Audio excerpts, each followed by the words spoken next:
init, alas 7 na. Ay! Yun na nga, no? Bakit dito sa Camarin?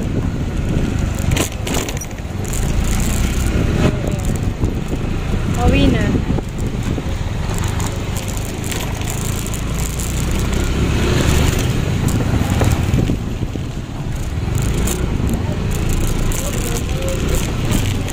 Malapit lang po sa amin to.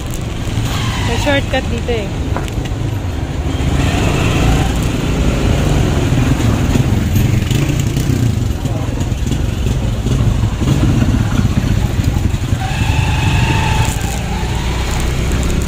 Magandang morning po sa inyong lahat mga ka-listeners. Alis po kayo.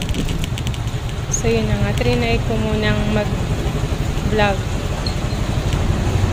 Naka-cellphone habang mag-drive. Wait. Ayun, nakalagpas ako.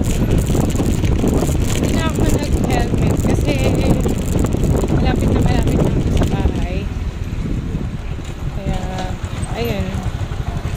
Dahan-dahan na lang ako para hindi ako ma-aksidente. Huwag niyo akong gagayahin na.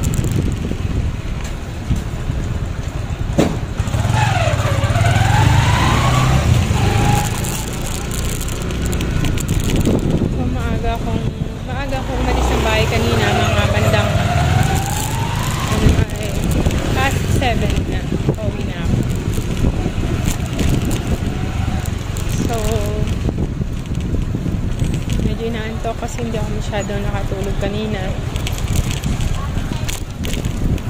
Siyempre kanina kasi binabantayan ko yung oras. Baka malita ako kaya tulog manok lang ako. Mayat maya yung gising. Pero mamaya babawi ako. Mamaya ano muna ako magpagupit kasi medyo mahaba na yung buhok ko kaya magpapagupit muna ako.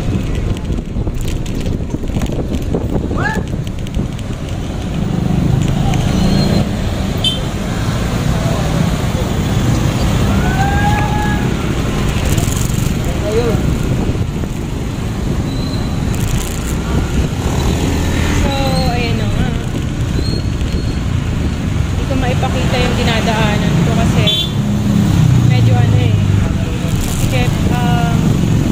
yung lagay na cellphone ko nakaslide. So yan, makikita nyo yung front area para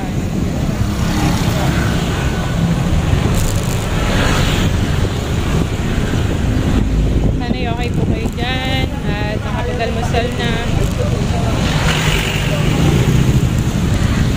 Dami na rin mga biyahero. So ito yung buti na lang may shortcut dito sa amin na tulay, bagong gawa ng tulay na to na shortcut papunta ng aming barangay.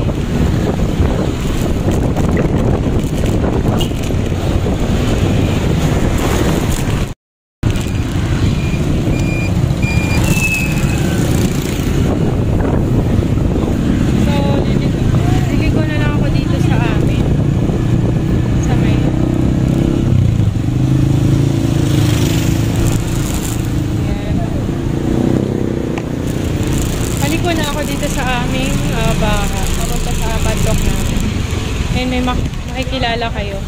Ito nga pala yung gwapong ayun, bumati ka muna. Hi. Hello. Hindi na ako papaligod yan. Ha?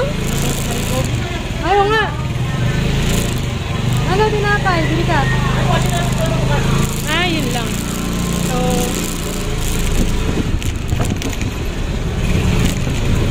galing din siya ng church pero magkaiba kaming lumayo lang kasi ako.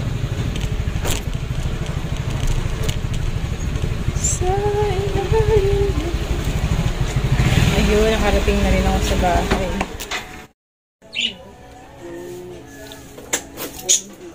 So, dito na ako sa bahay. Bukas daw tong pinto. Ayun, bukas nga. Here in our house. Nakabangan na ako ng gusto ko nang kumain ng tinapay. So, yun na nga inaantok. Pahinga-pahinga muna ng 1 hour siguro. And then, mamaya, papagupit ako. Ano bang bagay na gupit sa akin? Kasi masyado ng sobrang dry na yung buhok ko. Tsaka, naglalagas. Sobrang nipis na. Kaya gusto ko ng pabawasan. Para bagong style naman, diba? Okay, idlikit po na. Naantok ako. Sana bumili si Aaron ng tinapay para may almusal.